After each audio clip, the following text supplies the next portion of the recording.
baiklah kita buat dulu. Assalamualaikum warahmatullahi wabarakatuh.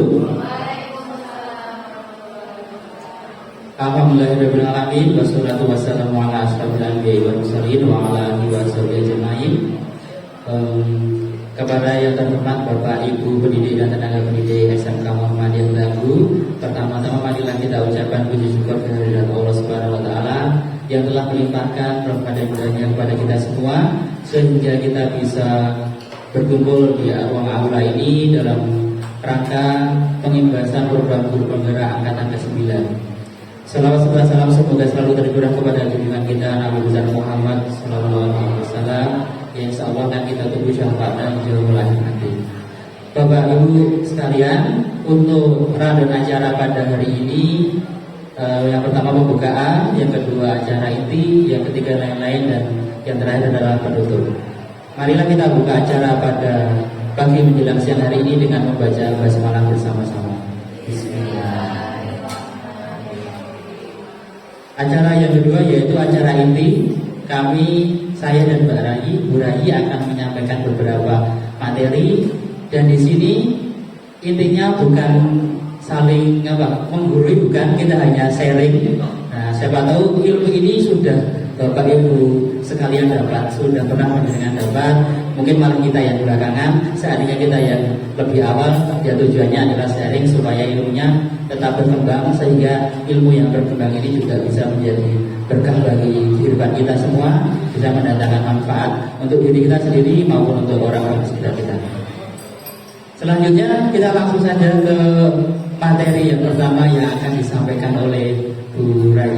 Kepada Bu Rai kami persilakan.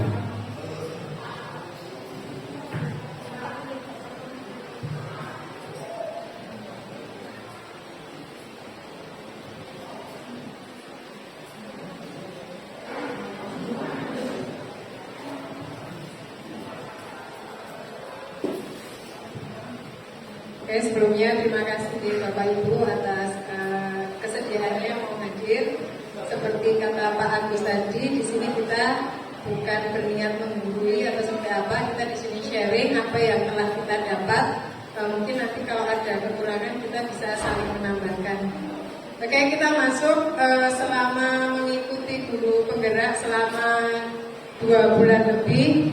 Ada 4 materi ini yang terbagi menjadi 4 submodul. Yang pertama yaitu mengenai filosofi pemikiran Ki Hajar Dewantara, kemudian nilai dan peran guru penggerak. Pada dasarnya untuk nilai dan peran guru penggerak ini bukan hanya guru penggerak saja, tapi guru pada umumnya kita.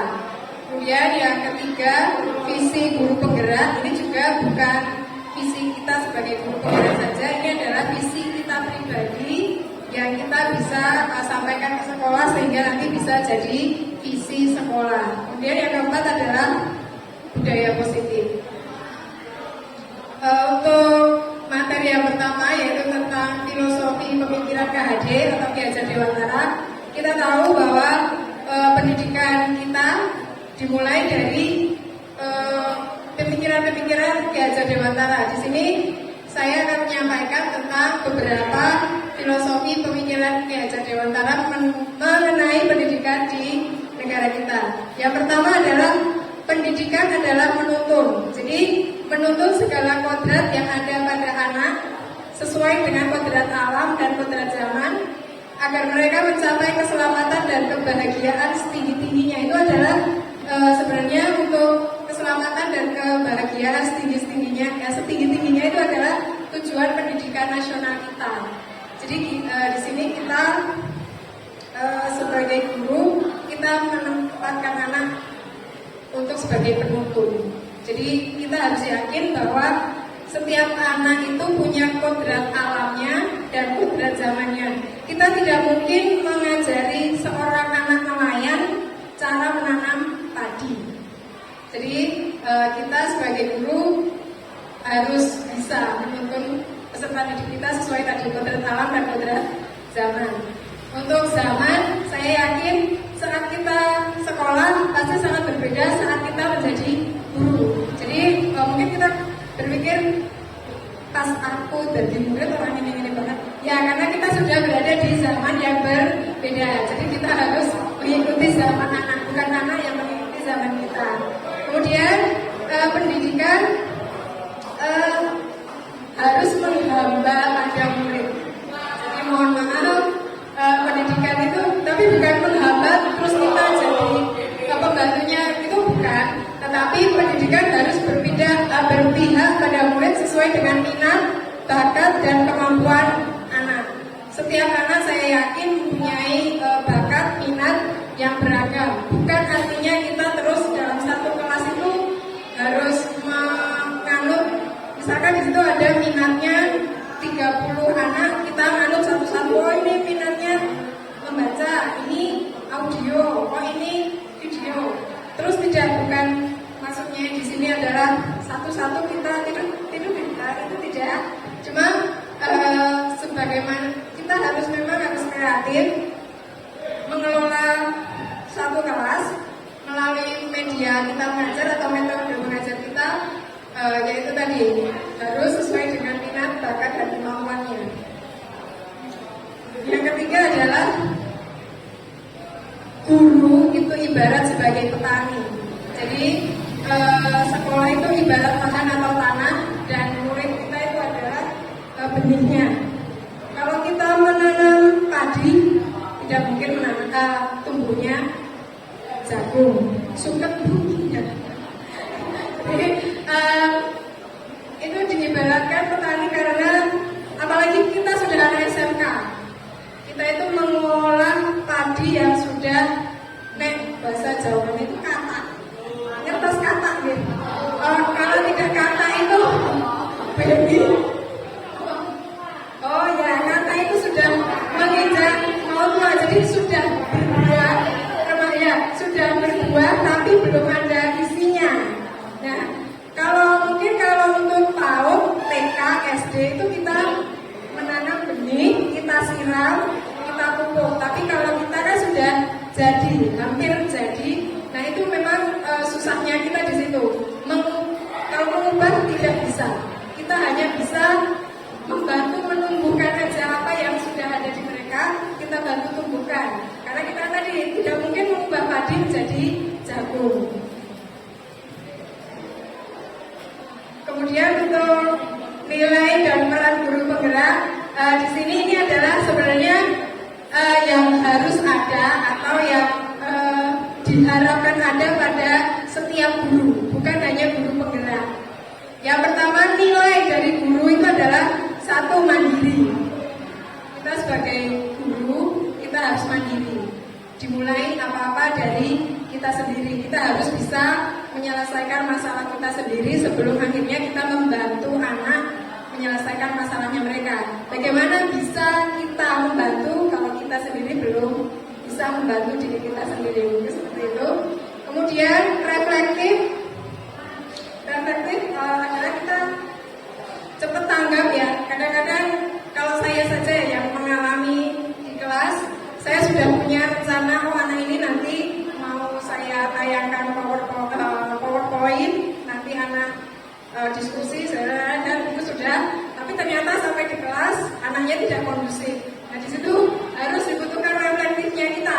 Wah ini nanti kalau PowerPoint pasti anak tidur atau suka ke kantin atau ngobrol sendiri atau main HP. Maka harus reflektifnya adalah kita olah lagi. Mungkin nanti bisa dalam bentuk game atau kita bisa ajak keluar, itu nanti sesuai dengan materi yang saat itu kita mau sampaikan. Kemudian inovatif, saya yakin Bapak Ibu di sini semuanya juga sudah inovatif. Mungkin dalam media, metode mengajar, mungkin itu juga saya malah kurang ya. Jadi itu ada nilai etika. Yang keempat adalah kolaboratif atau kerjasama. Kita sebagai guru jangan malu, jangan gengsi untuk berkolaboratif, entah itu dengan bapak kepala sekolah, rekan guru yang lain, maupun dengan tenaga pendidikan. Karena kadang-kadang untuk mengajar kita juga bisa minta masukan dari guru lain. Bu, kok anak ini pas pelajarannya ibu kok betah di kelas atau mau mengerjakan semuanya, tapi pas pelajaran saya tidak. Nah itu nanti bisa ditanyakan trik, tips atau bagaimana cara beliau mengajar. Kemudian yang kelima adalah berpihak kepada murid. Seperti yang tadi sesuai dengan filosofi KHD tadi ya, kita harus memperhatikan minat, bakat, kodrat alam dan kodrat zaman dari murid kita. Kemudian untuk peran guru, yang pertama adalah menjadi pemimpin pembelajaran. Jadi tugas utama kita adalah guru. Jadi guru itu harus bisa memimpin pembelajaran yang ada di kelas kita. Kita mampu membimbing, menuntun anak tadi untuk bisa mencapai tujuan pembelajaran yang sudah ditentukan. Kemudian yang kedua, menjadi coach bagi guru lain. Nah, untuk menjadi coach bagi guru lain itu misalkan saya ya, misalkan diminta bantuan karena saya memakai kanva misalkan, kemudian ada guru lain yang belum bisa dan ternyata kanva saya bisa efektif di kelas yang sama dengan guru lain. Nah, untuk bapak ibu yang ada di sini mungkin bisa minta bantuan kayak gitu. Atau saya misalkan mau mengajar materi tentang perkalian atau pangkat, nanti bisa kerjasama dengan Bu Asri sebagai guru matematika. Jadi seperti itu. Jadi kita harus saling membantu tadi ya, sesuai dengan yang kolaboratif.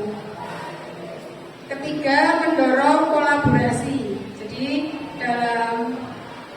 untuk kolaborasi ini kita harus bisa mengarahkan peserta didik kita untuk berkolaborasi dengan peserta didik lain dalam pembelajaran, atau kita sendiri mendorong kita sendiri untuk bisa berkolaborasi dengan guru, tenaga pendidikan, kepala sekolah untuk bisa mewujudkan sekolah yang lebih baik atau yang tadi adalah mempunyai budaya yang positif. Kemudian yang keempat, mewujudkan kepemimpinan murid. Nah ini kaitannya dengan yang ada di kelas. Seperti tadi, untuk setiap murid mempunyai kodrat alam, kodrat zaman, minat dan bakat masing-masing. Kita harus bisa mengolah anak itu agar bisa memimpin dirinya sendiri dulu dalam skala kecil, kemudian bisa memimpin teman-temannya. Memimpin dalam hal misalkan anak itu bisa menguasai materi. Misalkan kalau saya makhluk hidup dengan menggambar, nah mungkin mereka juga bisa mengajari temannya seperti itu. Kemudian yang kelima adalah menggerakkan komunitas praktisi ini yang baru saya akan merintis, maka mohon bantuannya, mungkin Bapak Ibu bisa bergabung di komunitas kecil kami yang memang saat ini baru terbatas jumlahnya dan juga masih sebatas kita kemarin belum membahas apa-apa, cuma kemarin kita baru nge-share tentang guru penggerak yang angkatan 11. Jadi kalau kami, saya dan Pak Agus bisa membantu, kami bantu, maka Bapak Ibu monggo bersemangat untuk bisa mendaftar agar kita berdua juga punya teman untuk sharing. Karena kalau berdua ini alhamdulillahnya berdua, karena apa-apa jadi punya teman untuk berkomunikasi. Kemudian tugas ini juga bisa berkolaborasi bersama. Bayangkan kalau saya sendiri mungkin untuk acara seperti ini saya udah gerdek dulu. Oke.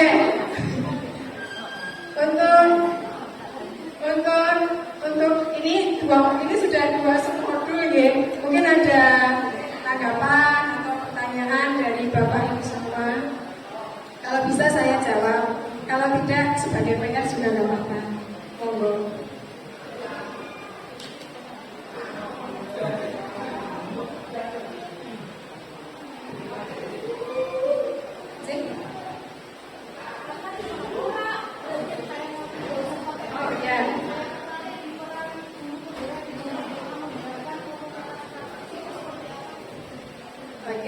Untuk menggerakkan komunitas praktisi itu yang sudah kita lakukan, mungkin semuanya dulu sudah, itu adalah menjadi peserta MGMP itu sudah yang paling peserta itu kan masih di level yang paling bawah, karena untuk yang kelima ini kalau bisa kita itu harus punya peran, entah itu sebagai ketuanya, sekretarisnya, atau pembicara, narasumber.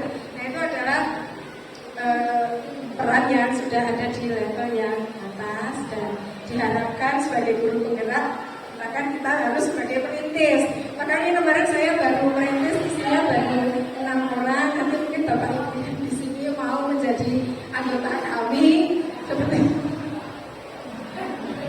ya. Jadi kalau saya pribadi tujuannya membentuk komunitas itu adalah kita bisa sharing, karena mungkin karena kesibukan kita kan, kita bertemu di kantor itu mungkin hanya saat istirahat atau saat kosong jam, itu pun jarang. Apalagi kita sekarang sudah pisah kantor-kantor itu ya, jadi mungkin komunikasi kita kurang. Jadi di situ mungkin kita bisa menanyakan, oh kelas ini kenapa saat pelajarannya Pak Is bisa tenang, tapi pas pelajarannya Rahma kok jadi rame, atau rame itu maksudnya rame keluar daripada di dalam, kan seperti itu kita bisa sharing. Kemudian misalkan kalau ada info seminar apa yang saya nggak tahu, kemudian Rahma tahu, bisa sharing ke grup itu, seperti itu. Jadi menggerakkan komunitas praktisi memang harapannya kita harus bisa membentuk, kemudian mengaktifkan, bukan hanya sudah dibentuk sudah tidak. Ada lagi?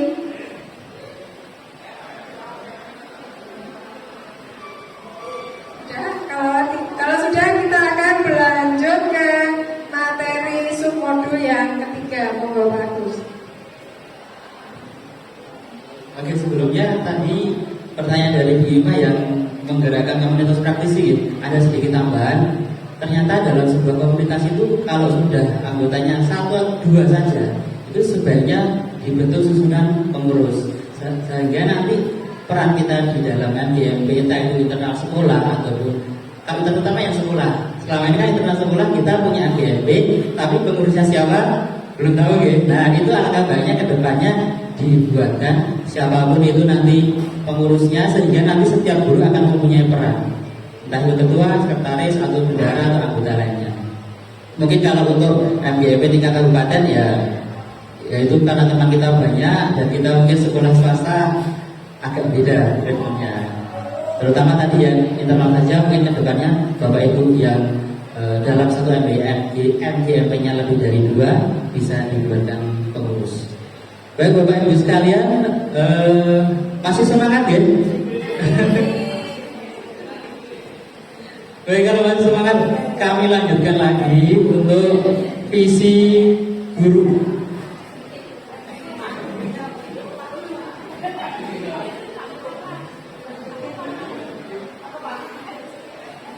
Oh ini mau SDGing-nya apa ya?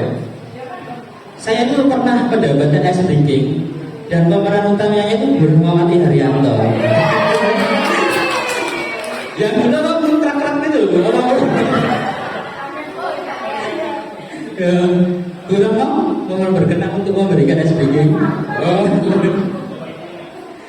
Oke, kalau gitu SDG-nya ada tempat saja, nggak usah banyak peran. Kita kayak anak TPA, tepuk 1, 2, 3 masih bisa. Tepuk 1, tepuk 2. Oke.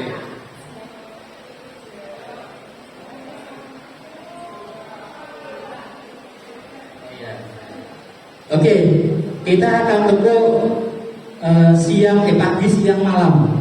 Kalau pagi tepuknya berapa kali? 1. Kalau siang berapa? Kalau sore? Kalau malam? Iya, pintar sekali. Oke, kita coba lagi. Tepuk pagi, tepuk siang, tepuk sore, tepuk malam. Ya. Tepuk pagi, tepuk malam. Ini langsung tidak malam loh Bapak Ibu. Ulangi ya. Tepuk siang, tepuk pagi, tepuk sore, Toko malam. Oke, semuanya sudah berkonsentrasi sudah. Jadi kita lanjut ke materi berikutnya. Ya, Bapak Ibu kita lanjutkan ke materi visi guru. Saya menghilangkan kata penggerak biar semuanya kita adalah guru. Ya. Visi guru dalam mewujudkan suatu perubahan diperlukan visi dan langkah-langkah yang tepat untuk mencapainya. Visi tersebut bisa terwujud kalau ada kolaborasi dan kerjasama dengan semua warga sekolah. Oleh karena itu dalam mewujudkan visi diperlukan langkah nyata menggunakan metode inquiry apresiatif dan tahapan baca. Oke, Bapak Ibu, sebelum kita lanjut, Bapak Ibu, menurut panjenengan semua pengertian dari visi itu apa tuh? Visi ya. Tauhid, harapan. Bu Rama, Rahmawati Haryanto, mewujudkan. Pak Wisnu, tujuan. Oke ya. Ya semuanya itu kalau dirangkai nanti memang akan menjadi sebuah visi. Visi itu lahir dari apa? Dari keresahan kita yang kemudian menjadi keinginan. Nah dari keinginan itu kemudian ejawantahkan menjadi sebuah visi yang nanti menjadi sebuah kalimat.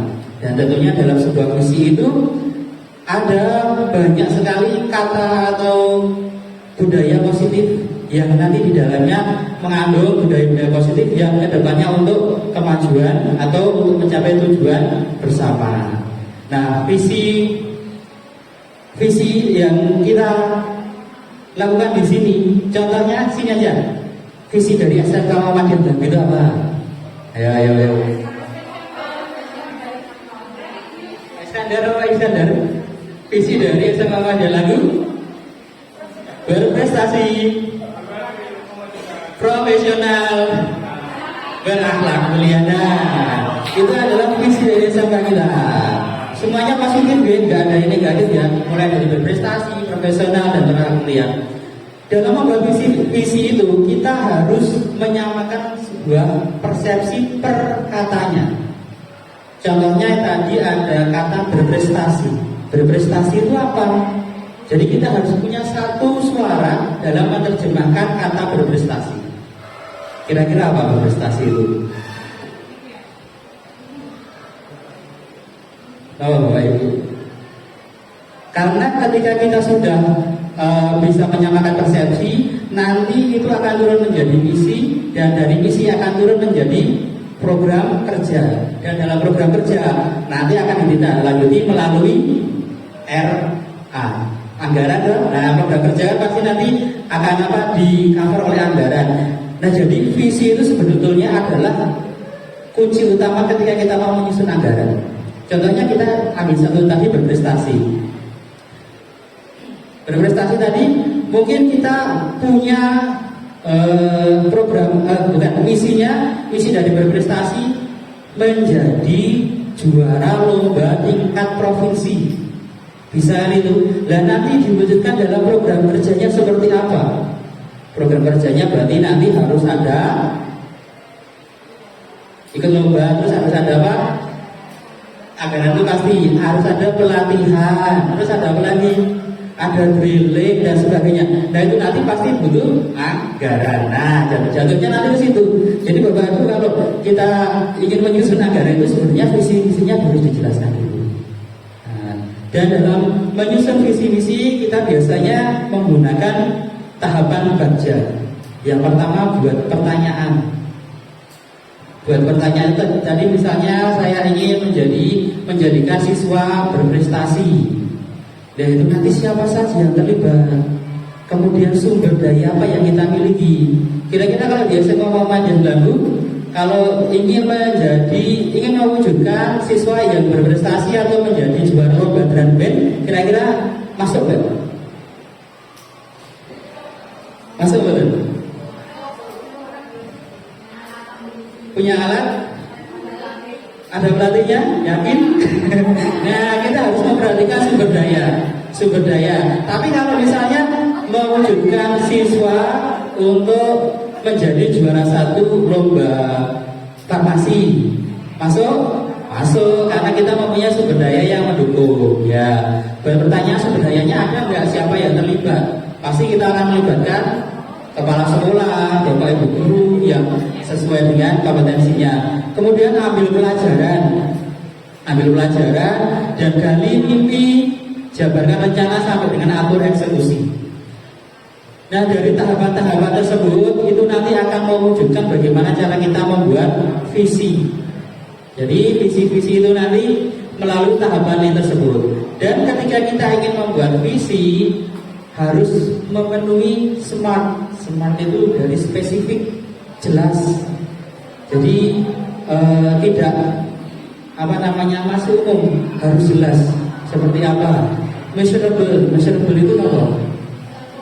Bisa terukur, ya terukur. Contohnya tadi kita mengukurnya menjadi juara tingkat provinsi. Jadi kalau misalnya visi kita nanti ketika sudah menjadi juara tingkat provinsi tercapai, harusnya visi kedepannya harus ditingkatkan lagi.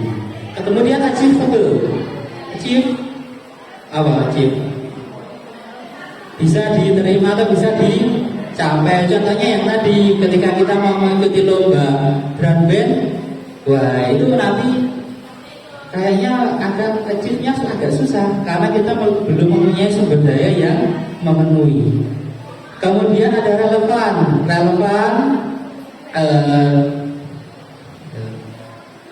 itu sesuai dengan yang ada di tempat kita. Ya contohnya itu ya, kan tadi sama.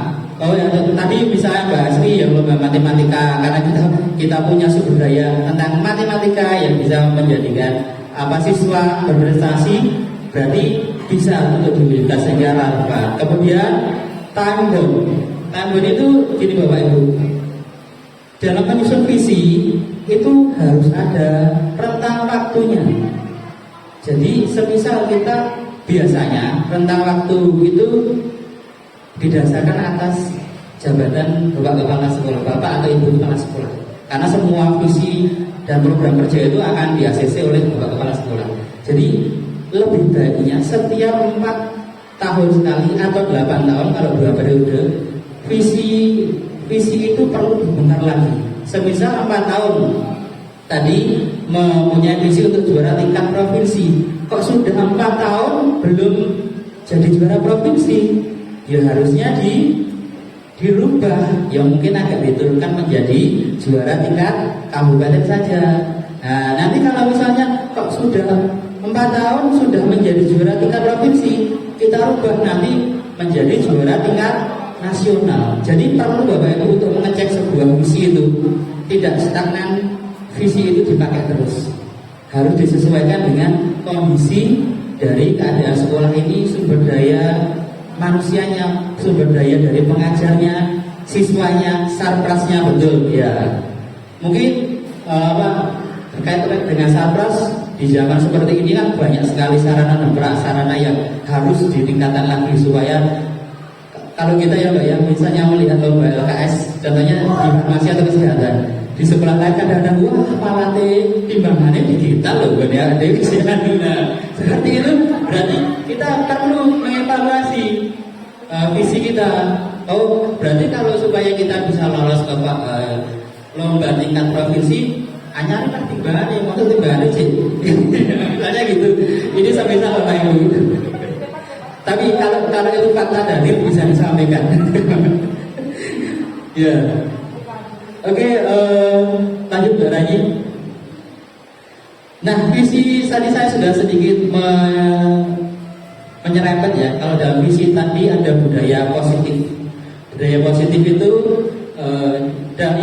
budaya positif yang dapat diimplementasikan antara lain disiplin positif, memahami motivasi perilaku manusia yang berkaitan dengan hukuman dan penghargaan, posisi kontrol seorang guru, membuat keyakinan kelas dan penerapan segitiga restitusi yang menyelesaikan masalah.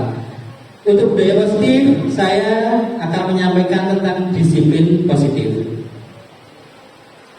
Disiplin positif itu terdiri dari 3 statement kunci. Yang pertama, dengan penerapan disiplin positif, siswa akan melatih mempunyai rasa tanggung jawab dan menumbuhkan nilai-nilai kebajikan dalam diri. Jadi kalau kita disiplin, itu nanti akan melatih tanggung jawab dan nilai-nilai kebajikan dalam diri para siswa. Yang kedua, penanaman disiplin diri yang bertujuan agar mengendalikan diri dalam melakukan segala tindakannya. Kita ambil contoh kasus yang baru saja tadi dikumpulkan karena ada something ya, terlibat ya agak gesekan tadi. Nah, kalau kita punya anak-anak dan kita, nanti kalau anak-anak Pak masuk guru ini anak-anak dan kita mempunyai disiplin positif, maka akan bisa mengendalikan diri. Oh, bahwa hal ini baik, oh, bahwa hal itu buruk. Nah, kita nanti bisa membedakan akan hal itu. Kemudian yang ketiga, memunculkan kesadaran pada murid akan pentingnya menerapkan disiplin positif yang didasari motivasi internal, bukan karena paksaan, hukuman ataupun ujian. Kalau menurut Bapak Ibu sekalian, siswa kita itu sudah muncul belum disiplin internalnya? Atau mereka mematuhi karena takut hukum, atau dipaksa, atau supaya mendapatkan ujian? Kalau menurut Bapak Ibu sekalian, dipaksa. Bu gimana? Ya, kalau yang paling banyak persentasenya menurut Anda? Ya, kalau Bu Edi, kira-kira anak-anak itu disiplinnya karena sudah timbul dalam dirinya, atau takut dihukum supaya dapat ujian, atau karena dipaksa?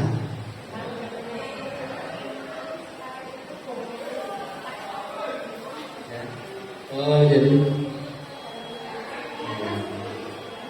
ya ada yang sudah timbul dalam dirinya sendiri, ada yang takut karena dihukum, ada juga paksaan dan ujian. Nah, kita harus memahami Bapak Ibu karakter siswa kita.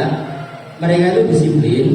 Oh, anak ini memang sudah berpikiran dewasa sehingga mampu dan mau melakukan disiplin tanpa harus dipaksa, tanpa karena takut hukuman ataupun supaya mendapatkan ujian. Nah, bagi yang masih dalam kategori ketiga, paksaan, hukuman dan ujian, nah itu tugas kita semua bersama untuk menimbulkan bagaimana disiplin positif dalam diri siswa itu tanpa harus dipaksa atau secara internal. Itu akan jauh lebih baik ketika anak-anak menumbuhkan disiplin dirinya dari dalam dirinya. Lanjut. Baik, untuk berikutnya kita akan membahas tentang motivasi perilaku manusia. Ada 3 jenis motivasi. Yang pertama itu seseorang melakukan suatu hal, itu yang pertama untuk menghindari ketidaknyamanan atau hukuman. Ya, masih hampir sama dengan materi sebelumnya. Kemudian untuk mendapatkan imbalan atau penghargaan dari orang lain, itu juga punya korelasi dengan pujian seperti tadi. Kemudian yang ketiga, untuk menjadi orang yang mereka inginkan dan menghargai diri sendiri dengan nilai-nilai kebajikan yang mereka percaya. Nah, ini adalah motivasi yang muncul dari dalam diri sendiri. Jadi mereka tidak peduli dengan motivasi eksternal, takut dihukum, dipaksa, ataupun ingin mendapatkan pujian atau imbalan. Tapi mereka memang motivasinya itu muncul dari dalam diri sendiri. Nah, itu yang akan menjadi motivasi perilaku manusia yang utama, di mana kita mempunyai kesadaran agar menumbuhkan motivasi internal dalam diri murid maupun guru. Kemudian kita harus menghindari hukuman dan memberikan penghargaan yang berlebihan sehingga dapat meminimalisir motivasi eksternal yang ada dalam diri murid. Jadi hukuman, paksaan, penghargaan, imbalan itu kan datangnya dari luar. Nah, jangan sampai kita menjadikan siswa itu mau melakukan sesuatu hal, oh karena dapat hadiah, oh karena takut dihukum, jangan sampai seperti itu. Jadi kita nanti menemukan apa yang ada dalam diri siswa, motivasi internalnya, sehingga mereka benar-benar bertanggung jawab dan mereka benar-benar melakukan segala sesuatunya itu tulus dari hati mereka. Selanjutnya Bu. Nah, kemudian kita akan bertemu dengan ini, posisi kontrol seorang guru. Ada lima posisi kontrol seorang guru. Yang pertama itu adalah penghukum. Yang kedua itu sebagai teman. Yang ketiga pembuat merasa bersalah. Yang keempat pemantau. Dan yang kelima manajer. Kenapa yang manajer itu beda sendiri, Bapak Ibu?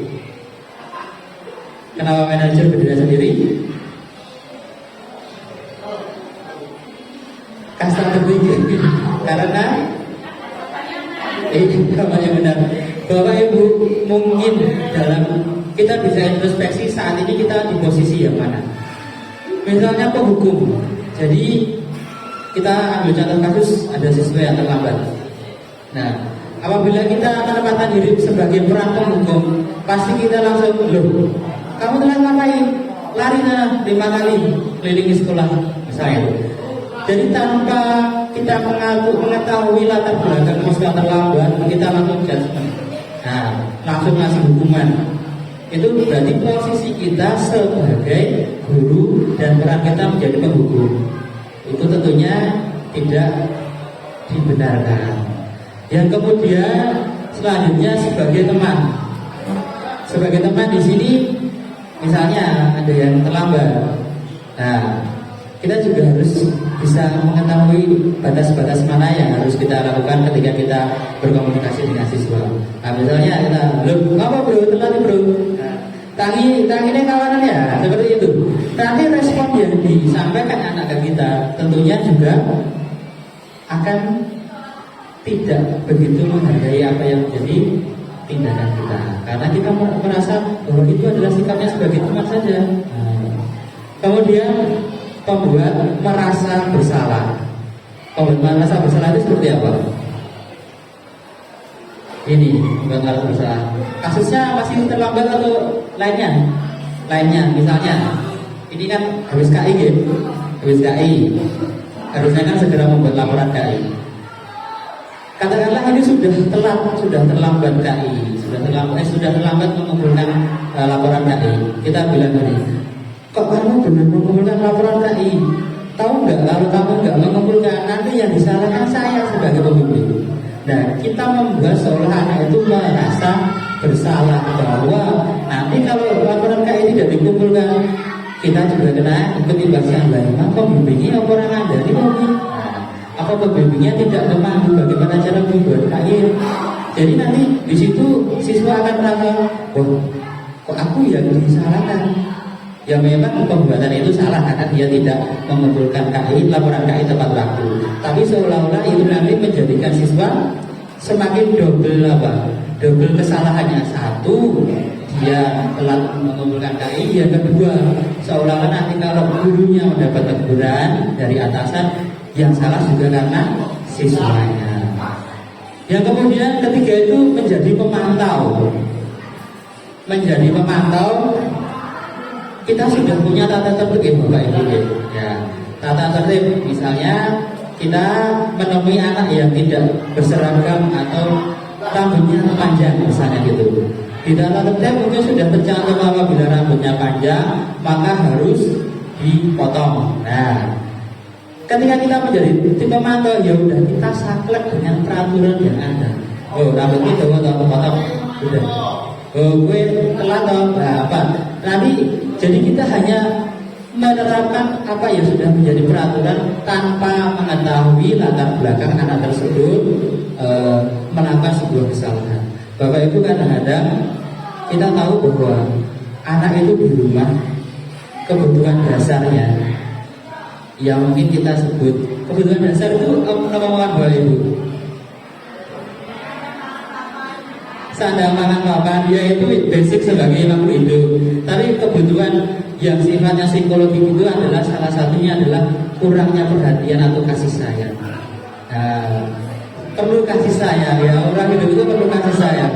Makanya kadang-kadang mereka itu mengambil perhatian yang dari luar. Mungkin malah di sekolah Karena apa? Di rumahnya kurang perhatian. Bapak Ibu jangan disalahkan begini ya. Anak rambutnya panjang tidak mendapatkan teguran dari rumah, mungkin sebagian beranggapan wong tua rapopo. Nah itu justru kurangnya perhatian. Rambut panjang kok orang juga setidaknya kan kita mungkin sebagai orang tua berkata, "Lha kok rambutmu dawa? Apa orang melanggar peraturan sekolah? Apa orang disengeni bapak ibu guru?" Sebagai orang tua kan di rumah harusnya seperti itu. Bukannya malah membiarkan kemudian terasumsi oleh anak-anak bahwa orang tua salah aja, fan-fan aja loh, anak-anak rambut dawa orang masalah. Nah itu benar-benar kurangnya perhatian. Dan akhirnya malah dilakukan mungkin di sekolah dengan melanggar peraturan yang ada. Yang terakhir yaitu manajer bapak ibu. Manajer di sini, manage itu artinya adalah mengatur ya, mengatur. Nah di sini sebagai manajer apabila ada kesalahan dari siswanya, maka akan dicari tahu latar belakangnya apa, kok anak tersebut melakukan kesalahan. Kemudian solusinya bagaimana? Nah, dilanjutkan dengan keyakinan dalam perjalanan yang ke depan yang akan datang seperti apa. Seperti itu. Lanjut. Nah, selanjutnya ada keyakinan sekolah atau kelas. Yaitu guru berperan dalam mewujudkan keyakinan sekolah atau kelas dengan murid melalui kesepakatan yang diambil bersama. Kemudian keyakinan kelas berupa pernyataan-pernyataan universal dibuat dalam bentuk positif, mudah diingat, dipahami dan diterapkan di lingkungan sekolah atau kelas. Pernahkah kita membuat keyakinan kelas atau sekolah, Bapak Ibu? Pernah kapan? Awal masuk. Oke, kalau gitu saya boleh minta jenengan kan sudah pernah membuat keyakinan kelas.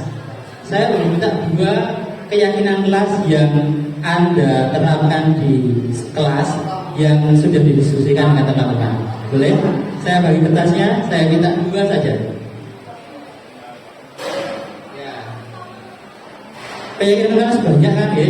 Mungkin mengumpulkan tugas tepat waktu, masuk on time, kemudian saling menghormati, mendengarkan keterangan dari penjelasan dan sebagainya. 2 saja Bapak Ibu.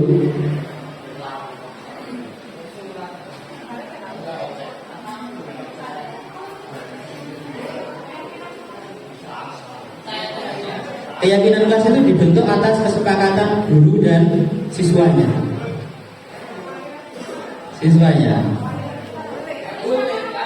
Gak usah. Langsung saja 2 keyakinan kelas yang pernah panjenengan terapkan di kelas.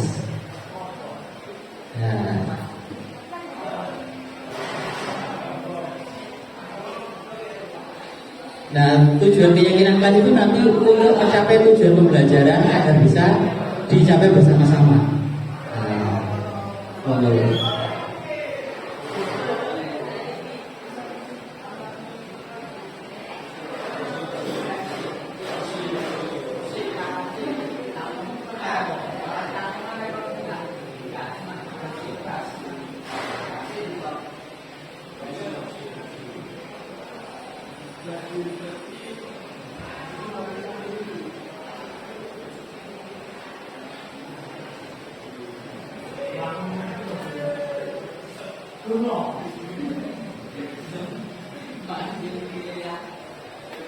Dua saja Bapak Ibu, ya, tidak usah banyak-banyak.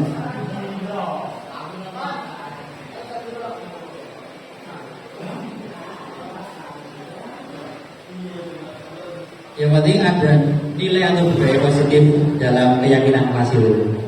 Nilai dan budaya positif.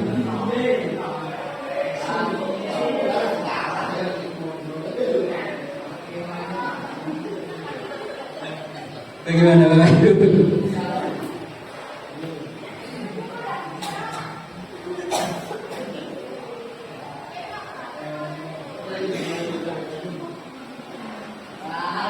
Bu Dina sudah selesai? Wah, sip. Bu Fatimah sudah selesai? Ya, boleh dikumpulkan nanti saya bacakan.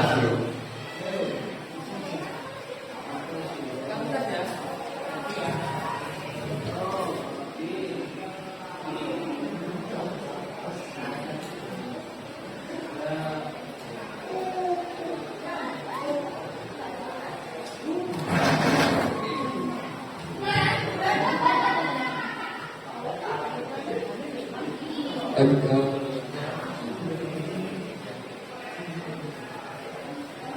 Ibu, saya bacakan ya keyakinan kelasnya.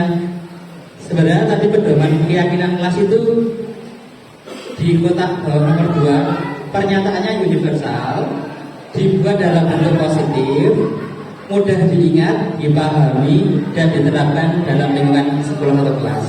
Jadi kalau bisa kalimatnya tidak terlalu panjang ya Bapak Ibu. Oke, tidak apa-apa. Ini keyakinan kelas, ketika murid siswa melakukan pelanggaran yang sudah disepakati, maka konsekuensinya membaca surat Al-Baqarah ayat 1 sampai 5. Nah, ini adalah turunan dari pernyataan universal. Pernyataan universal itu biasanya diwujudkan dalam 1 atau 2 kata. Contohnya apa? 1 atau 2 kata. Disiplin, terus apa lagi? Tanggung jawab, terus apa lagi? Konsisten, nah seperti itu. Contohnya misalnya ini, melakukan pelanggaran disepakati, maka konsekuensinya membaca surat Al-Baqarah ayat 1 sampai 2. Berarti itu bentuk dari 1 sampai 5. Ya, ayat Al-Baqarah 1 sampai 5. Berarti itu contoh bentuk dari nomor Bapak Ibu. Konsekuensi yang apa? Ya jika melanggar. Berarti jadi tanggung jawabnya bagi yang melanggar, atau tadi apa terlambat itu melanggar yang disepakati ya. Kemudian ada yakin bahwasanya tidak ada siswa yang bodoh, hanya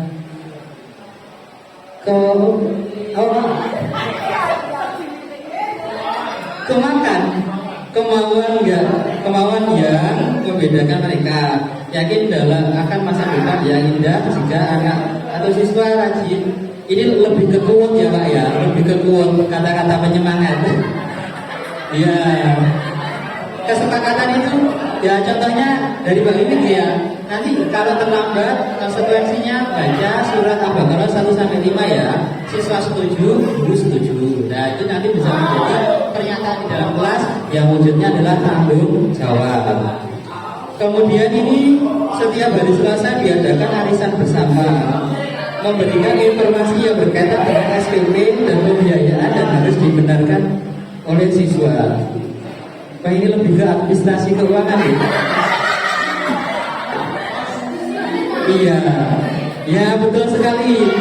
Langsung dianalisa sama Bu Ima, ini bentuk kedisiplinan administrasi, betul ya. Oke, ya. Budaya positifnya apa? Disiplin. Ini mungkin agak luput dari kita itu, Pak. Iya, kita kadang-kadang malah gak kepikiran sampai administrasinya loh, anak-anak gitu kan ya. Oke. Betul. Kemudian ini, nah berani bertanggung jawab, berusaha mematuhi aturan tugas seragam dan lain-lain.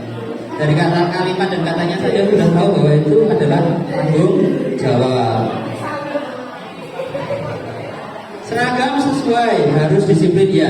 Kepatuhan terhadap seragam itu bentuk dari disiplin. Jadi misalnya nanti kita membuat keyakinan kelas itu begini Bapak, disiplin. Misalnya berarti masuk on time, pakai seragam dan sebagainya. Dari penjabaran pernyataan universal itu masih banyak, tergantung panjenengan nanti yang menjabarkan dengan kalimat seperti apa.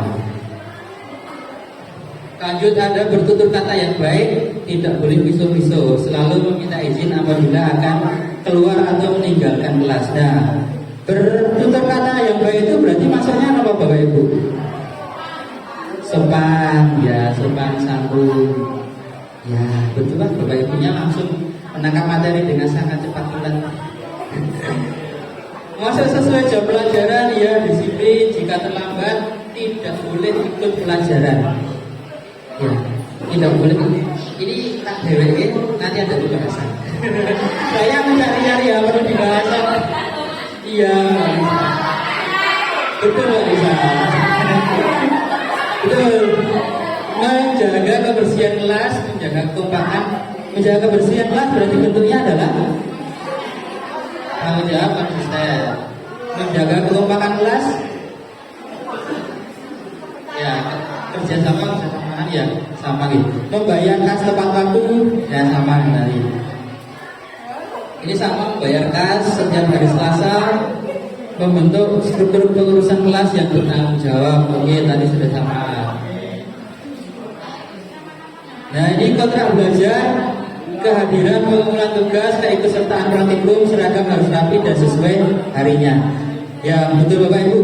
Memang kalau kita mungkin lebih familiar menyebutnya dengan kontrak pembelajaran. Ya. Kalau di tempat kita, kalau di dalam program guru penggerak namanya keyakinan kelas. Nah, yang menjadi pertanyaan, kenapa ini dispesifikasikan sendiri? Kenapa? Bapak Ibu, kita berbaku pada kalimat dibuat dalam bentuk positif. Dalam bentuk positif itu kalau dalam bahasa Inggris nggak boleh ada kata not. Not itu berarti dalam bahasa Indonesia tidak, dilarang, jangan, dan itu tolong untuk dihindari dalam pembuatan keyakinan kelas. Ini contohnya tadi tidak boleh ikut pelajaran dan mengerjakan tugas.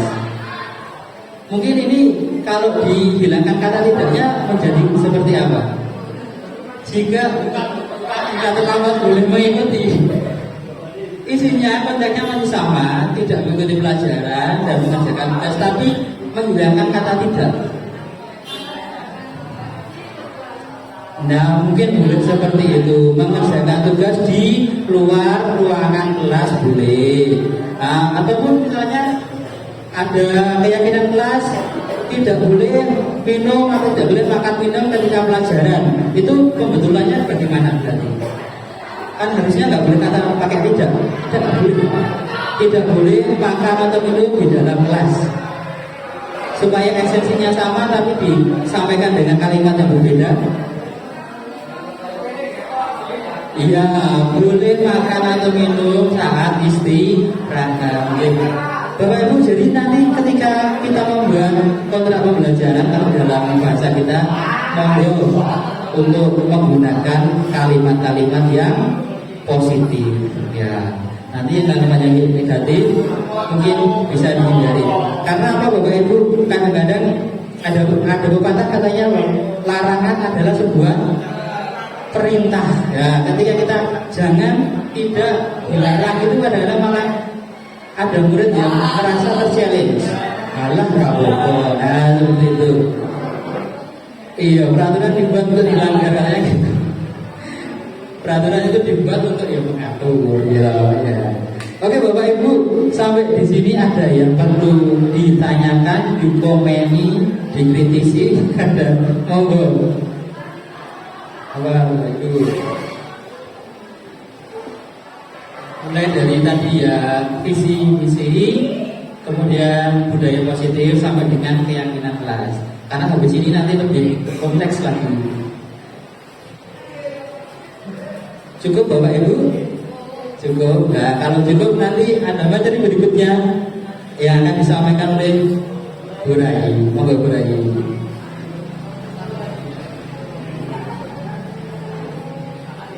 Dia menambahkan untuk ternyata saat kita memberi penghargaan kepada anak itu seperti dampaknya saat kita memberi hukuman. Jadi kalau bisa saat anak mempunyai prestasi atau melakukan kebaikan, penghargaan boleh tapi seperlunya dan tidak harus selalu dilakukan. Karena dari sini saya juga belajar ternyata pujian, penghargaan itu yang berlebihan itu ternyata juga tidak baik. Karena apa?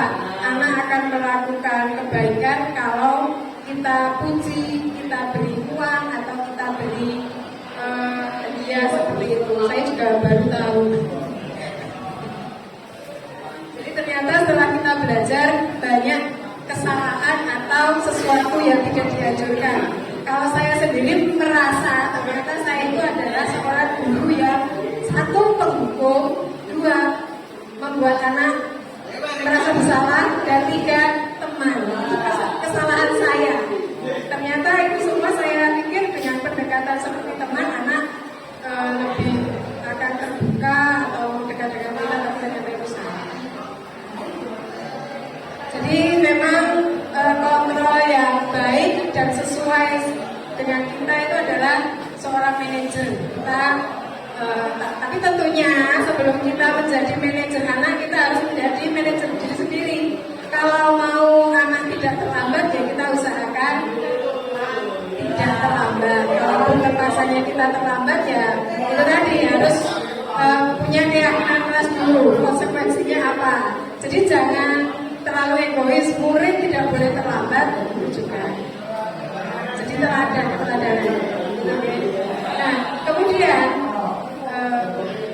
anak atau peserta didik itu tidak mungkin tidak melanggar atau membuat kesalahan. Nah, kalau kita sudah memposisikan kita sebagai manajer, maka untuk menyelesaikan masalah atau untuk menyelesaikan apa yang mereka anggap itu salah atau melanggar tata tertib, yang kita lakukan adalah segitiga restitusi. Jadi di dalam segitiga restitusi itu ada yang satu adalah untuk menstabilkan identitas. Jadi sebenarnya kalau dari kemarin hasil kita lokakannya itu untuk segitiga restitusi itu tidak harus huruf. Jadi kalau ini saya bacakan, yang satu menstabilkan identitas, dua menanyakan keyakinan, yang tiga memvalidasi tindakan yang salah.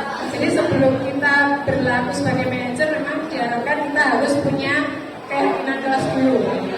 Jadi kita harus punya keyakinan kelas yang kita tadi bentuk bersama anak. Jadi saat membuat keyakinan kelas, diharapkan semua peserta setuju, peserta dan guru tentunya. Misalkan ini ada kasus, misalkan murid A dan murid B berkelahi. Nah, kita sebagai manajer kita harus tahu dulu, dudukkan mereka berdua bersama. Nah, di situ baru kita tanyain kenapa mereka sampai berkelahi. Kita runtut masalahnya dari sampai akar. Jangan sampai di situ terjadi perdebatan kusir. Jadi kita beri satu kesempatan, A dulu mungkin bercerita sesuai versinya, B bercerita sesuai versinya. Nah, untuk memvalidasi menstabilkan identitas itu kalau kita harus gini. Biasa kalimat yang umum itu gini. Semua orang pasti berbuat salah.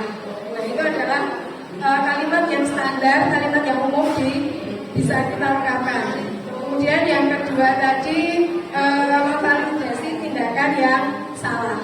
Jadi sebisa mungkin kalau mereka melakukan kesalahan, dari dalam diri mereka harus tahu atau sadar kesalahan apa yang mereka perbuat. Kalau mereka tidak mengaku, ya gali terus sampai kita tahu betul-betul akar masalahnya apa. Kemudian yang ketiga adalah menanyakan keyakinan. Nah, menanyakan keyakinan tadi, sebelum menanyakan keyakinan otomatis kita harus tahu dulu keyakinan kelas atau nanti lebih umum ke keyakinan sekolah. Karena kalau untuk kurikulum kurikulum merdeka itu kan sebenarnya tidak boleh ada tata tertib. Adanya adalah kesepakatan atau keyakinan. Nah, di situ kita harus gali keyakinan kelas atau keyakinan sekolah apa yang mereka sudah langgar. Kemudian setelah itu baru kita mencari jalan yang bisa, misalkan tadi A berkelahi dengan B, misalkan bajunya yang satu robek karena tindakan B.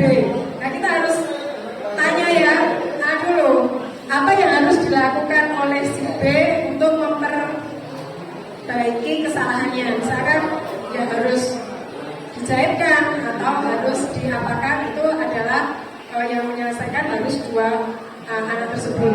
Kita cuma sebagai manajer atau sebagai penengah. Hal itu dilakukan agar setelah masalah itu selesai, ya sudah selesai, tidak berlanjut di luar. Bisa misalkan untuk kasus yang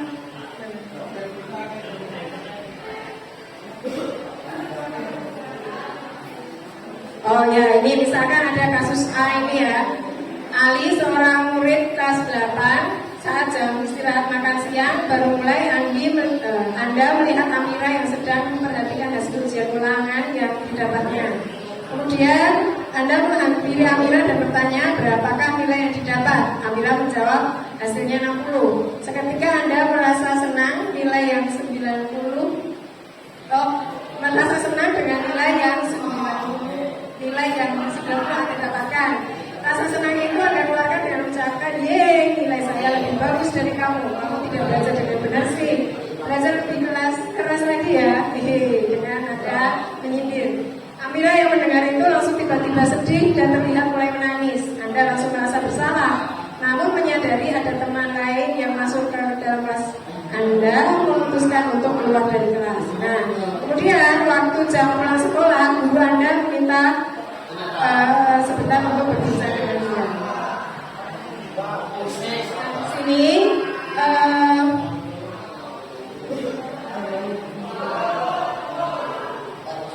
di situ ada 1, 2, 3, 4 keyakinan kelas.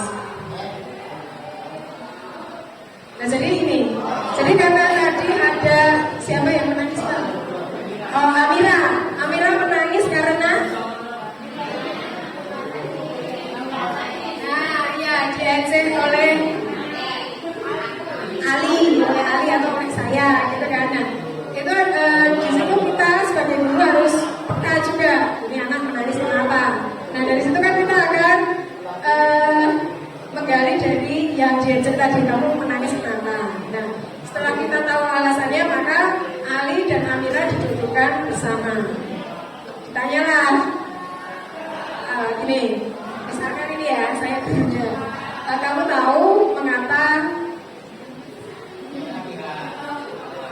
tahu mengapa Amira menangis? Nah, misalkan si Ali menjawab, ya Bu, kenapa?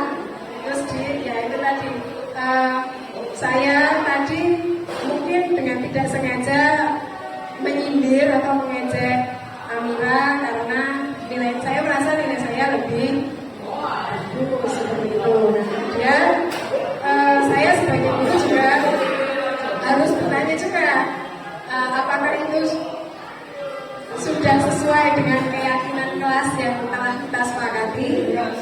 Kalau dia bilang sudah, ya kita tanyakan lagi, kira-kira keyakinan kelas mana yang kamu langgar? Kira-kira yang mana? 1, 2, 3 atau 4? Yang dilanggar si Ali. Nah 3 ya, setiap anggota kelas perlu saling menghargai. Misalkan si Ali menjawab, setiap anggota kelas perlu saling menghargai Bu. Nah kemudian seperti itu. Kalau kita jawab seperti itu, kita juga gali lagi. Kamu sudah tahu kesalahanmu, kemudian apa yang bisa kamu lakukan untuk memperbaiki kesalahan itu. Dan kita tanyakan ke Amira, Amira, apa yang harus dilakukan Ali agar kamu merasa lebih baik atau tidak merasa diejek seperti itu.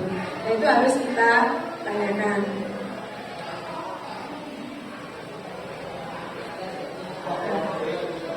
Itu adalah beberapa, sebenarnya banyak kasus atau kita sendiri juga sebenarnya sudah melakukan segitiga restitusi tadi, tapi mungkin kurang lengkap. Saya sendiri juga sudah, tapi masih di tahap yang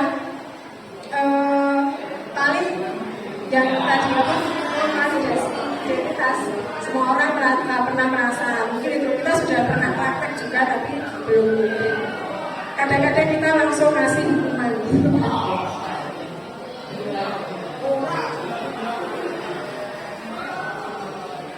Oh ya, nah untuk yang kasus yang berikutnya itu kasus di mana Ciko tidak piket malah jajan di luar gitu ya Pak. Nah itu bisa mau dipraktekkan. Oh sama Pak Is Ciko. Terus Bu Wiwit aja, Bu Wiwit paling kelas. Nah itu kasusnya gini, Ciko harusnya piket, ya kan? Nah dia Kemudian Bu Wiwin bisa dengan Ciko. Kira-kira gimana?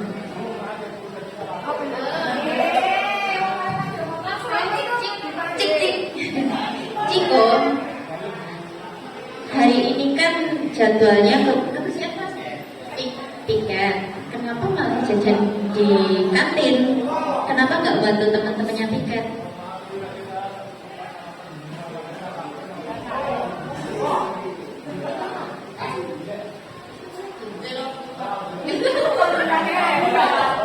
Ya oke, mungkin mulai dari ini, Ciko.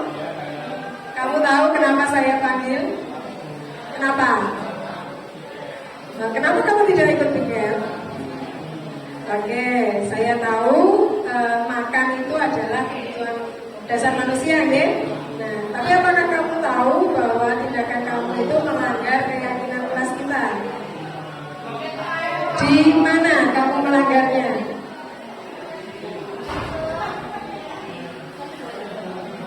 Keyakinan kelas mana yang kamu langgar?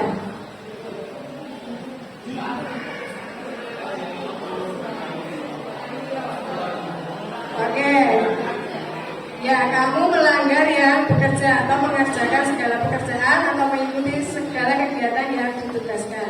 Untuk memperbaiki kesalahan kamu, apa yang bisa kamu lakukan?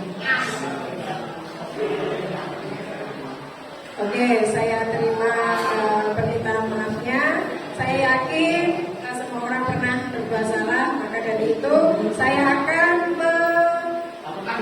mengontrol kamu atau memperhatikan kamu apakah kamu benar-benar menyesal dan akan melakukan dan tidak mengulanginya lagi.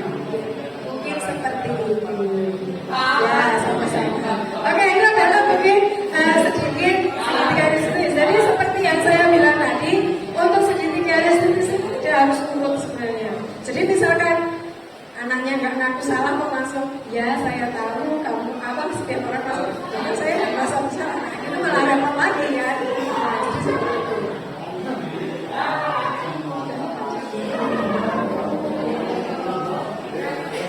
Nah, jadi kesimpulannya adalah dalam program Guru Penggerak kita diberi pemahaman tentang filosofi pemikiran Ki Hajar Dewantara terkait dengan pendidikan yang mana seorang guru hendaknya dapat menuntun peserta didik sesuai dengan kodrat. Kodrat tadi ada kodrat alam dan kodrat zaman.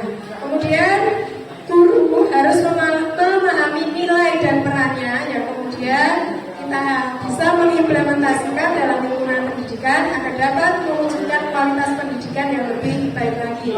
Tentunya dalam usaha meningkatkan kualitas pendidikan harus berdasarkan visi yang telah disusun menggunakan metode inquiry apresiatif dan tahapan belajar, dan dalam visi membuat budaya positif yang pada akhirnya bermuara pada karakter profil pelajar Pancasila.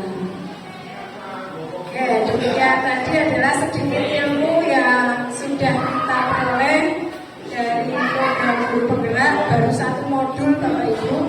Jadi modulnya dibagi menjadi modul cuma 3 modul, tapi modulnya punya sub modul lagi. Jadi modul 1 itu 1.1, 1.2, 1.3, 1.4. Nah, kita sekarang sudah masuk 2.1, tapi masih dalam rangka mengerjakan tugas di modul 1.4 dengan aksi nyata, yaitu pengibasan atau menyebarluaskan pemahaman kita. Jadi ini tadi adalah pemahaman kita, khususnya saya dan Pak Agus. Jadi kalau ada kekurangan ya maafkan, mungkin Bapak Ibu lebih atau masih sudah punya pengetahuan yang lebih baik. Demikian, ada yang mau ditanyakan dulu atau ada yang mau menanggapi?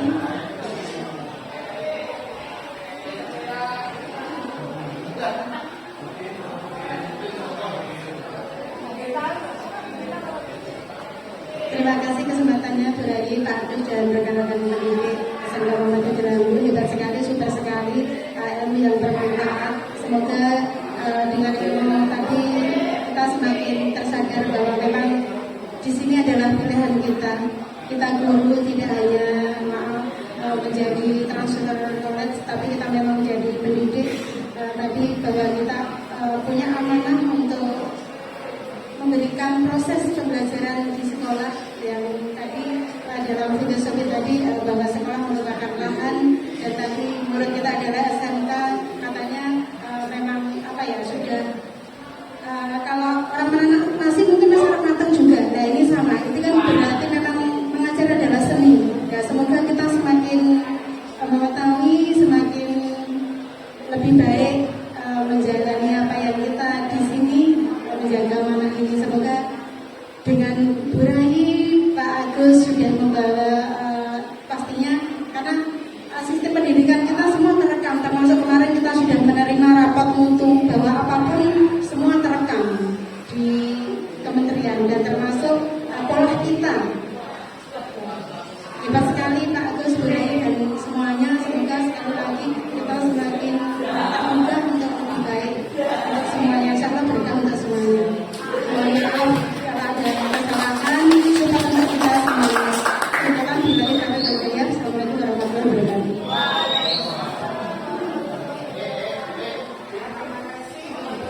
Terima kasih untuk Bukin dan teman-teman semua. Jadi kita di sini bekerja sama, berkolaborasi. Jadi kalau tadi menanam nasi gagal, bisa jadi bubur, tetap enak dimakan. Kalau nasinya keras, bisa jadi nasi goreng. Ya kan seperti itu. Jadi tinggal kita belajar bersama, kita bekerja sama untuk jangan memasak anak-anak itu, tapi mengembangkan potensi anak. Oke, demikian pemaparan dari kami. Jika ada kurangnya kami mohon maaf. Mungkin nanti bisa bermanfaat khususnya bagi saya dan Pak Agus dan umumnya buat Bapak Ibu sekalian. Sekali lagi kami mengucapkan terima kasih atas kelonggaran waktunya dan mohon maaf jika ada kesalahan dari kami. Sebelumnya kita mohon maaf. Assalamualaikum warahmatullahi wabarakatuh. Ya, baik Bapak Ibu, demikian tadi sharing dari kami. Mudah-mudahan berkenan dan bisa diterima dan bisa memberikan manfaat bagi kita semua. Saya kira sudah cukup lama gitu, dan kita sudah di penghujung acara. Untuk itu marilah kita tutup acara pada siang hari ini dengan Waqafatul Majlis bersama-sama. Demikian dari kami, kurang dan lebihnya mohon maaf. Wassalamualaikum warahmatullahi wabarakatuh.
Pembelajaran bisa tercapai itu.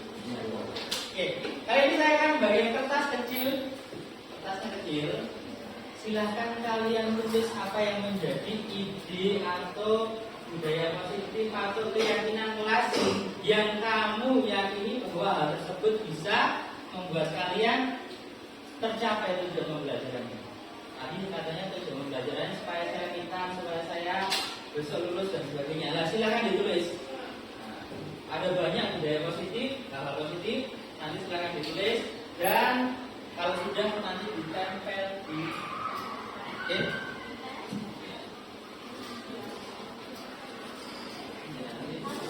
nanti dulu ya,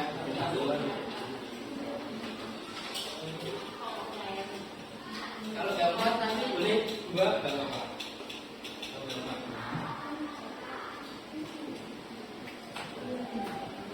Dua boleh, tiga ya boleh.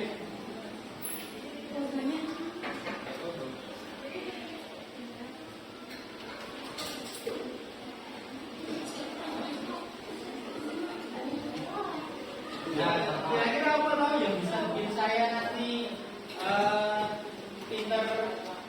Kira-kira budaya positif apa yang saya lakukan supaya bisa menjadi keyakinan kelas dan akhirnya saya terapkan setiap hari. Silakan ditulis di situ, dibahas. Boleh satu kotak satu kata atau satu kalimat boleh. Ya boleh. Tentunya idenya kan bermacam-macam. Banyak ide dari kalian. Nah, nanti kita satukan. Kalian saya ini supaya terwujud budaya positif, ya ini nanti bisa mengatakan kalian untuk mencapai tujuan. Boleh.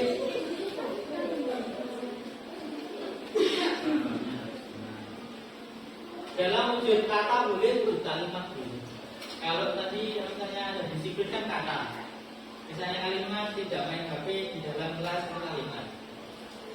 Kalimat itu rangkaian dari budaya. Belum berapa?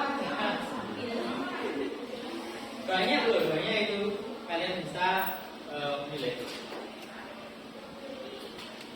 Kalau sudah boleh langsung ditempel di sini. Silakan ditempel.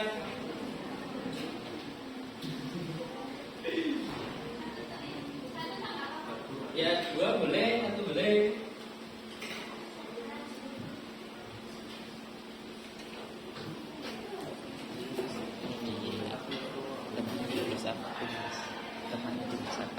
Oh, iya.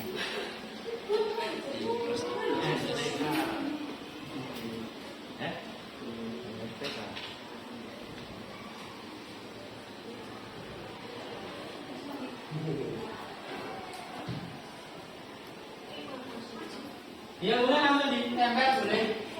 Ya, langsung ditempel.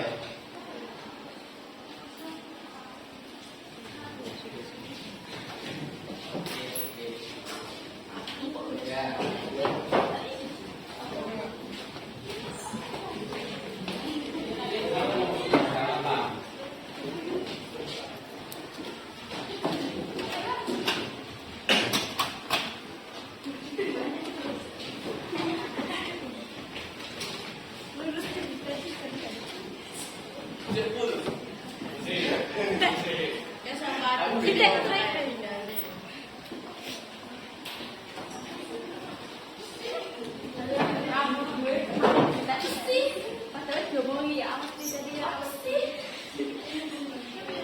Ya, yang lainnya masih ada.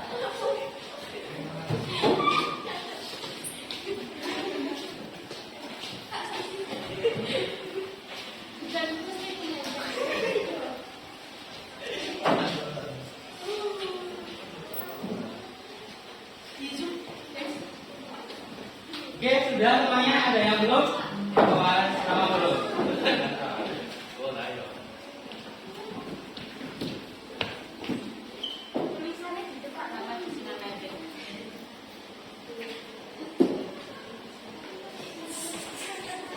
Oke, sudah semuanya Mbak? Sudah, Mbak Irma dan sebagainya sudah. Oke, thank you. Oke, ini sudah semuanya sudah menuliskan apa yang menjadi keyakinan kelas di sini. Misalnya ada Ada yang sama saya jadikan satu ya. Tanggung jawab dan mengumpulkan tugas tepat waktu. Nah, tanggung jawab mengumpulkan tugas tepat waktu. Kemudian ini ada disiplin. Disiplin. Kemudian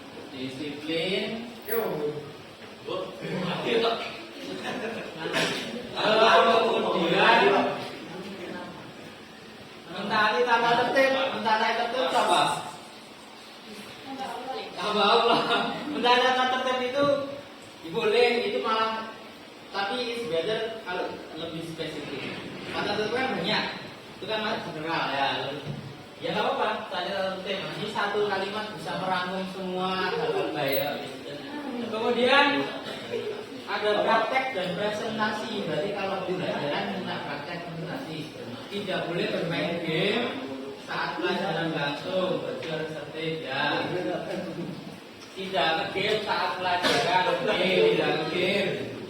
Terus ini game sudah habis.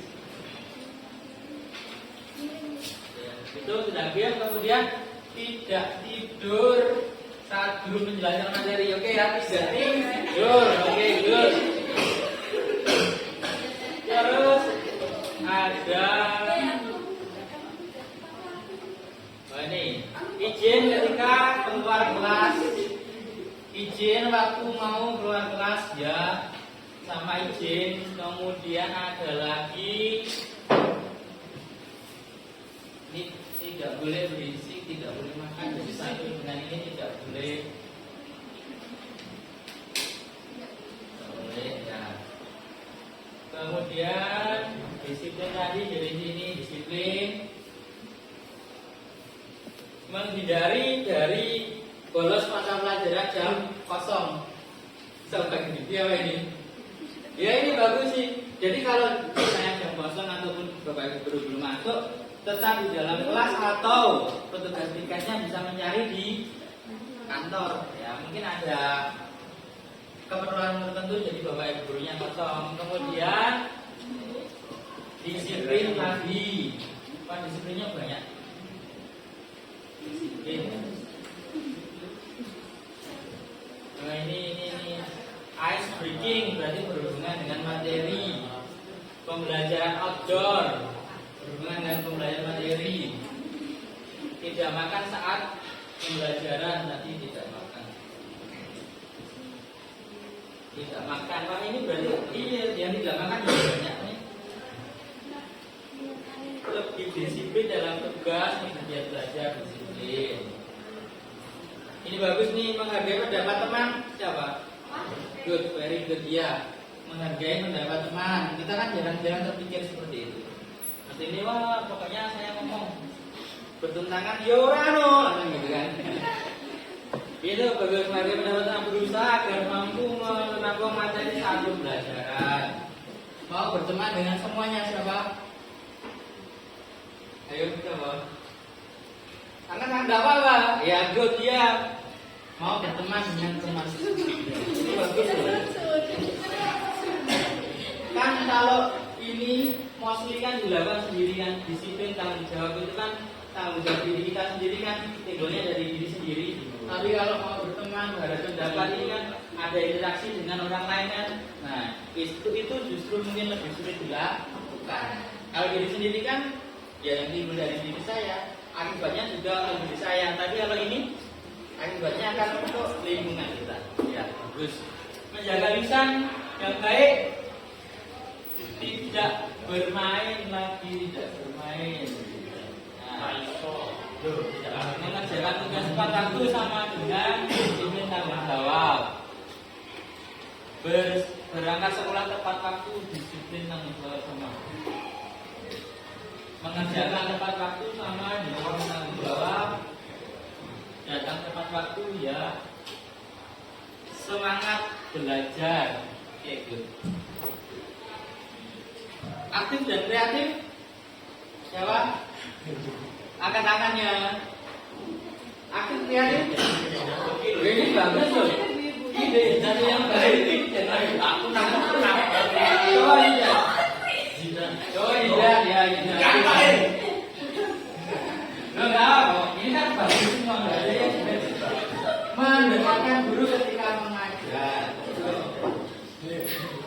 Next ada possible not eat in the class. That's good. Possible meaning possible not eat in the class. Siapa? Rangga. Itu nih bu. Aku. Possible itu apa? Mungkin not. Tidak eat. Makan. In the class. Dalam kelas. Ya artinya tidak boleh makan dalam kelas. Tapi artinya ayo dulu. Ayo dulu. Dia nggak usah lah itu. Terakhir kita ada memperhatikan ketika Nah, ini semua positif semua, bagus semua. Tepuk tangan dulu buat saya dulu. Tidak bisa memetakan apa ya yang harus saya lakukan supaya saya kedepannya bisa sukses. Mulai dari harus disiplin, tanggung jawab, kemudian apa? Tidak tidur, tidak makan, tidak ambil satu pelajaran, izin ketika keluar kelas dan sebagainya, menghargai pendapat teman, mau bergaul dengan semua teman, menjaga lisan yang baik. Ini kemudian sampai dengan yang berhubungan dengan materi, harus misalnya minta praktek, pembelajaran outdoor, ice breaking dan sebagainya. Ini semuanya bagus dan ini bisa diterapkan untuk menjadi keyakinan kelas ya. Bisa? Oke? Ya, oke.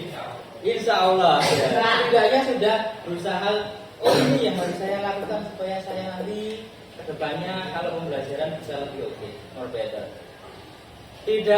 Sebenarnya kalau dalam budaya positif itu tidak mengenal kata tidak dan jangan.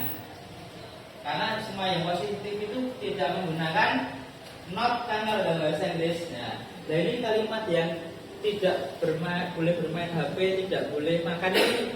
Seandainya kita ganti menjadi menghilangkan kata tidaknya gimana? Tidak bermain HP saat pelajaran supaya kata tidaknya hilang itu gimana? Tidak dong. Tapi intinya esensinya bahwa kamu nggak main HP. Bukan dilarang, jangan pakai kata jangan. Tidak pakai kata dilarang. Tidak pakai kata tidak. Tinggal HP-mu di rumah. Apa? Boleh, misalnya ya masukkan HP dalam tas waktu pembelajaran misalnya. Terus apa lagi? Jadi hindari kata jangan, dilarang dan tidak. Menggunakan HP memang nggak boleh. Boleh. Menggunakan tapi apa? Ya menggunakan. Aku butuh loh dan game misalnya gitu ya. Menggunakan HP sesuai instruksi dari pembelajaran. Misalnya pembelajarannya kan saya kadang itu toh ada soal dari link nggak, berarti kalian silakan menggunakan HP, nggak apa-apa dengan HP. Tapi tidak untuk tadi game apa namanya medsosan dan sebagainya. Kemudian misalnya ini tidak boleh makan dalam kelas, gimana kalimatnya diganti menjadi apa? Apa? Iya betul banget. Makan ketika istirahat. Makan ketika istirahat. Sometimes kita itu kalau gunakan kata jangan, dilarang, tidak boleh, itu malah yang dilarang adalah sebaliknya. Misalnya kamu sini Jorono, jangan ke sana itu ini loh kan loh. Ada malah. Nah iya, malah tidak lagi penasaran apa. Jadi mulai sekarang diusahakan untuk menghindari kata yang seperti ini. Jangan dilarang dan tidak. Ya. Oke, dari sekian banyak budaya positif yang menjadi keyakinan kelas ini ada tambahan lagi, misalnya apa? Apa lagi? Iya, betul. Ini belum ada ya tadi ya. Saling menghormati. Jadi kalau menghormati tidak hanya guru, tapi sesama teman juga saling menghormati. Ya, sama. Ada tambah lagi? Misalkannya ya boleh. Kalau mau traktir temannya juga boleh, tapi tidak perlu di sini dong. Oke, ini ACC ya? ACC. Ya berarti kita setuju ya dengan ini. Oke, ya. ACC pokoknya dari ACC tadi sudah setuju dan ini keluar dari ide pikiran dari kalian sendiri untuk menjadi sebuah keyakinan. Oke. Karena sudah membuat keyakinan kelas ini, mudah-mudahan bisa kita aplikasikan untuk pembelajaran kedepannya. Sekali lagi supaya nanti tujuan pembelajaran kita bisa tercapai. Oke. Oke, sudah selesai. Ya, doanya dari saya kurang lebihnya mohon maaf. That's all for today. Assalamualaikum warahmatullahi wabarakatuh.